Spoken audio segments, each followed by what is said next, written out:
Hey everyone, welcome back to another exciting episode of Tech Productions. Today, Bankrupt joined again by Fluff and Jason. What's going on, guys? What's up, beautiful people? In today's matchup, well, it's Fluff versus Jason. We got Fluff bringing back Syn with a slight twist. He took out the Unisons, giving it a shot as a just a pure battle card aggro deck, and we got Jason bringing us Great Ape Goku, Yellow Starter Goku, whatever you want to call it. Did you bring this last week by chance, Jason, or are you still experimenting what decks to play? No, I've been playing this for the last couple of weekends. Okay. I don't think we've paired up in a while, and I wasn't there this past weekend, so I wasn't 100% sure. So, yeah, I just haven't been on camera in a couple of weeks either, so. It has been a bit. With that being said, hope you all enjoy. Keep minders buttons. But let's get into today's matchup. All right, yeah. It was a pretty fun matchup. I played Fluff before with this matchup. I think the previous Wednesday, maybe. I think so, yeah. We've been doing testing on Wednesday night, so I think we've kind of had this matchup. The big difference between my deck and what you probably played before is I'm not running a Unison in this list anymore. There's just matches where the Unison feels really bad to cast out, and you'd rather just use your energy to apply particular pressures on the field. So being able to just extend your aggression over turn 2 and turn 3 instead of worrying about casting a Unison feels pretty good. Although there are some matchups where the Unison is really good, and then there's other matchups where it just feels bad. So it's really a win some, lose some. It's not great for every matchup. And I think overall, I will probably go back to the Unison build just to have the option for those matchups that it matters in. Just because, like, against blue, per se, having that Unison is incredibly valuable against blue, whereas, like, against yellow and other red decks, the Unison feels bad.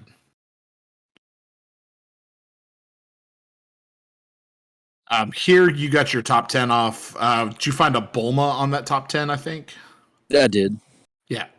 I think I had a Bulma Unison in my from the get-go, so I went for the other Bulma battle card. There's always a little bit of debate as to whether Awakening on turn 1 with Ape Goku is good, or if you should wait a turn. What is your perspective on it? Honestly, it depends on what deck I'm going up against. I find it more beneficial for me if I'm going up against red players to awaken on turn 1. Yeah. If I go against like blue or something, I can kind of wait until turn 2 to awaken. Yeah. Just because I know the game's going to last a little longer. I do know that you end up putting in quite a bit of pressure on me in like turn 2. And I was really debating on whether I wanted to take that pressure. Here, first turn of Syn Shenron, going on ahead, and I mulligan for balls. Is if it's not a ball, it goes back in my starting hand, and I just draw what I have. I opened with 3 and found 2. So I'm going to be able to go on ahead and get out the Oceanus, cycle out my 6th ball, and then I'm ready to awaken. I've been pretty lucky in this deck. I think the latest that I've ever awakened in this deck is turn 2. I know it's theoretically possible to awaken on turn 3, but generally it happens on turn 1. And if I'm going first, I generally won't awaken and then save my energy for 2. But if I'm going second, I'll go on ahead and awaken.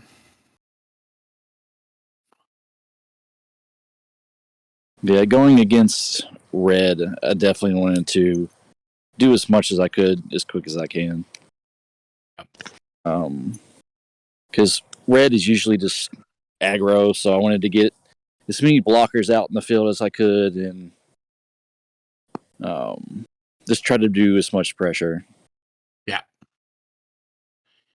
Here, I'm going to go on ahead and take out your blockers so I can go ahead and guarantee a swing through into your lead. There's nothing that I can do, and one of the really frustrating pieces about this deck, the Ape Goku deck, is that everything has blocker, or I'm sorry, everything has barrier. Barrier, yeah. I was actually curious about that because a lot of people like said that Syn is kind of like the obviously Syn and Gogeta are like one of the top decks right now, maybe because either super aggro or just the ability to neg stuff out and then go aggro. But yeah, like how does Grape Apes or Ape Goose feel about that? You know, like where everything's protected in a sense. It definitely makes me feel better about certain situations, especially with my blockers having barrier, so I don't have to worry about them getting negged out of my field. So they definitely last when I need to use them as a blocker. So I mean, overall, it feels pretty good up, going against pretty aggro players, especially with red. There's been a lot of confusion. Putting Poutine out is fantastic, by the way, but there's been a lot of confusion surrounding that Yamcha card. That Yamcha has the ability to restand itself and a Great Ape Son Goku. And if it restands a Great Ape Son Goku, then it gets to draw a card.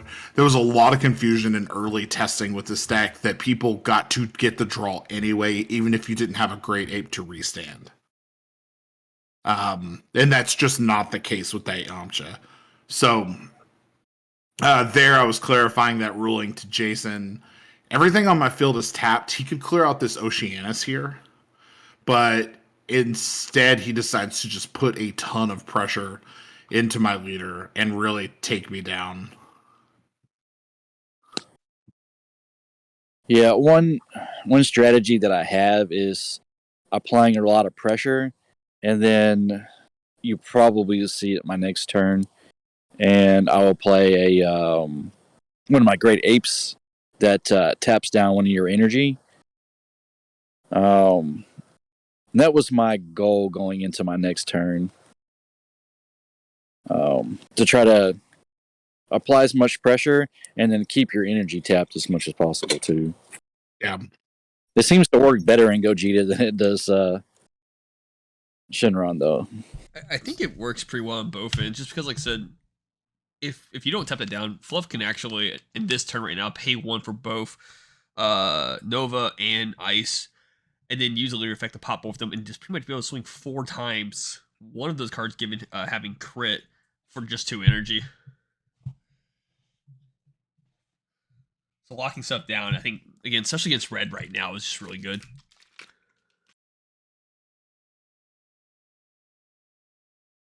I understand that. I think on the leader for this, you have to be at 3 energy, so I'm not going to be able to Z Awaken yet. So I'm just going to apply as much pressure as I can, understanding that he's probably going to utilize his blockers, which he does. Yeah, and I think right there, I actually forgot to restand my and it restands after your opponent attacks. Yeah, there I go. It is a -1, I think, to do. It's a -1 on the Bulma. Yeah. Because it costs a marker, and I think you can just do it whenever you need a proc it. I don't think you have to do it right away.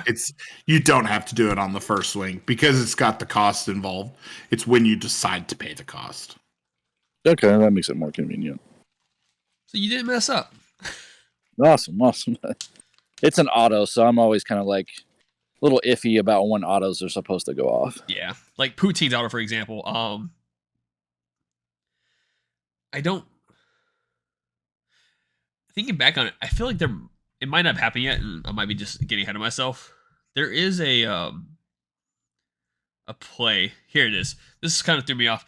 So does Oceanus have barrier by chance? No. So here you can actually tap Oceanus with Poutine's effect, because Poutine is just whenever a card's played with a skill, and technically to activate main is what allows you to play it. You could have tapped down Oceanus. Now, granted, he had another card right afterwards, so I feel like you might have jumped the gun on the Vegeta when you could have just tapped it, Nova, and then Vegeta, the second card coming in play. Yeah, I realized that after the fact. I definitely played Vegeta a little too early. Yeah, I think there was a comment made in the match where I was like, slow down a little bit, because your Poutine would have tapped something coming in or another target on the field. And I think I end up it doesn't really matter because I end up burning the Oceanus this way or this turn anyway, giving the Syn barrier. Yeah, which is So great. he can't pop it with an Ape. Which is really great on that part where even if it's tap, it's just an activate main, right? If it's in your hand or on field. Yeah. But yeah, I was gonna say I think we had a match like on Wednesday Fluff or some day, and I was like, hold up, you went to go draw a card real quick, and you had the card in your hand. I'm like, hang on, let me think if I want this card to play real quick.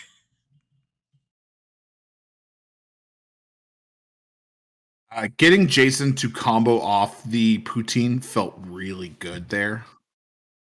I wasn't expecting him. I was expecting him to just take the damage on that. But the fact that he comboed the poutine off was kind of a win-win for me anyway. Because now I'm going to be unperturbed and playing out the Omega next turn. So, you guys have said you've done this matchup before. I think most of I've seen Fluff play this matchup, he always Z awakens at some point, like in the match. I've always seen it. I think it's not often where you don't do it because you're like Jake when it comes to like Trunks Vegeta. Like he's okay going on a 3. Like you're okay going on a 3 a lot of times. Yeah. Question going into this matchup, and maybe you forgot about the effect because you do. You have to have 3 energy for him to do the Z awaken. You could have chose not to charge and just kind of gone a more aggro approach this turn, locking him out of the Z awaken. I didn't know if that was like a thought that had crossed your mind at the time or not, or you just kind of like slip your past your thought process. That slipped right past my mind because I didn't realize that his Z awaken was due to me free energy. I think he still has that 3 life for it too, though. But yeah. Okay. I know that going ahead and Z Awakening is going to really neuter his childhood Son Goku cards. So I don't have to worry about those recurrent swings every turn. Even though I think he should swing with those cards before he plays with the Ape. Yeah. Because that would have allowed you to swing lead, tap Yamcha. Yamcha restands the Ape and gets you an extra draw. Right. And you're running low on cards in your hand from what it looks like right now. It is. I comboed heavy during his turn to try to stay alive. And but with this Ape, he will have at least 1 energy tap down, right? That's why you push this side. Yeah. So, yeah. And, I feel like knowing Fluff, he's just going to apply pressure where he can first, get you to waste resources before playing the Omega. But it's one of those situations where if you happen to have a Vegeta, you could stop the Omega from coming to play. Now, you can't stop from doing its effects, but still. I think my assumption at the point was that he's definitely got a negate in hand. So I need to get him to burn the negates. And because the blocker negates are so relevant in the meta right now, I'm expecting that to happen. So what I want to happen is the blocker to come out, activate main on lead, play an Omega for free, and neg out that blocker before he's able to use it.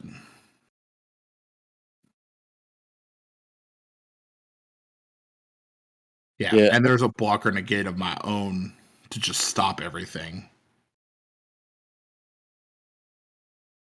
I think another reason why too I didn't swing with Goku earlier before I evolved him is because I think I didn't have enough cards to combo up to make that go through. Yeah, and that's understandable. But like Fluff was mentioning, like even if you can't combo, you did miss out on a draw, unfortunately. And with that's just the idea, the curve of learning new decks that come out recently, in just more practice. Because you could just swing just to swing. Sometimes your opponent may bait a negate because of it. But more or less, swing like he said, swing with the Ape would have tapped the Yamcha, causing the Ape that you have now in the field to restand for its own attack, and you would have gotten a draw of that. That's rough. A little bit. And I technically would have been able to play an Omega for free. I think maybe I just forgot to do it at that point. By warping 6 Dragon Balls out of my drop area, I would have been able to do that. But I knew that I had the 2 open energy to go into Omega. Mm-hmm. And I'm starting to get confident that I'm going to be able to win to win by dropping the Omega, given the size of his hand. Yeah, it's like 3 or 4 cards right now. And the fact that you just negged out the blocker doesn't help him at all. Yeah. Nope, I was counting on that blocker. And yeah, this swing here, I wasn't expecting the next card. Yep, there it is. Yeah, and what's so great is that every single card he just comboed with is a 10k because of either it's a super combo, a pay 1, or because of its natural effect when you're swinging with a red battle card. Yep. Also, I realized that I messed up when I was speaking earlier. It wasn't the leader effect that I used to nag out the blocker. It was the Syn Shenron swing effect that happened there. That's why I didn't play the Omega out. Mm. And so I know it's auto, right? Because he negated it. He plays the blocker thing, your auto procs and kills and eggs out the Yep. And here you're just showing, look, man, I had like you haven't taken your life yet, but you only got up to 45, so yeah, he got exactly up to where it needed to be. And that's where this deck, like, one thing that I really like about the Unisonless build is that Trunks Delusion power. Just being a free 10k that you can plop down on a card, especially something that's got, like, maybe crit double strike or crit triple strike, really makes those big swings more so dangerous than they naturally are. And for those who don't have that card, it's recently gone up more than what I think it used to be. We were just lucky to have a handful of them on our hand still. Yeah, we didn't buy a ton of Draftbox 1, but we managed to get, I think, 6 of them. So, with that being said, thank you for tuning in. Keep mind buttons down below, comments, put stuff down there. I'll try to respond to when I get a chance. Hope you enjoyed. Fluff, lead us out. I will also check comments. I've been really bad about doing it. My headspace has been kind of weird with the channel lately. Not that I'm leaving or anything. I just not been as active as like maybe I would want to be. But as always, read your cards, know your plays. Let us make the mistakes so that you don't have to, and fluff out.